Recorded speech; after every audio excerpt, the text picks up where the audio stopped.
സ്നാപകയോഹന്നാൻ്റെ അമ്മയായ എലിസബത്ത് സ്നാപകയോഹന്നാന് ജന്മം നൽകിയ സമയത്ത് കർത്താവ് അവളോട് വലിയ കാരുണ്യം കാണിച്ചു എന്ന് കേട്ടതുകൊണ്ട് അയൽക്കാരും ബന്ധുക്കളും അവളോടുകൂടി സന്തോഷിച്ചു എന്നാണ് ലൂക്കാസ് സുവിശേഷകൻ രേഖപ്പെടുത്തിയിരിക്കുന്നത്. എന്താണ് ഇത്രയും വലിയൊരു കാരുണ്യം? ഒരു സ്ത്രീ സാധാരണഗതിയിൽ ഗർഭം ധരിച്ച് പ്രസവിച്ചാൽ അതൊരു സാധാരണ സംഭവം മാത്രമേ ആകുന്നുള്ളൂ.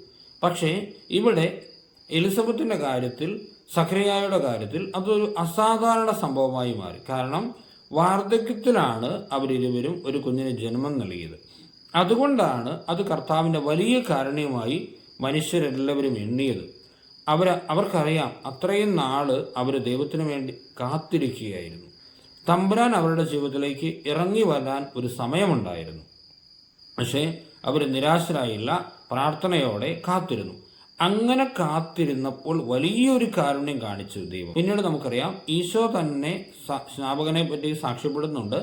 സ്ത്രീകളിൽ നിന്ന് ജനിച്ചവനിൽ സ്നാപകനേക്കാൾ വലിയ ആരുമില്ല. അത്ര ശക്തനായ ഒരു പ്രവാചകനെ ദൈവം അവരുടെ കുടുംബത്തിൽ നിന്ന് ഉയർത്തി. കാരണം ആ ദമ്പതിമാർ തമ്പുരാന് വേണ്ടി, തമ്പുരാന്റെ സമയത്തിനു വേണ്ടി പ്രാർത്ഥിച്ച് കാത്തിരുന്നു എന്നുള്ളതാണ്.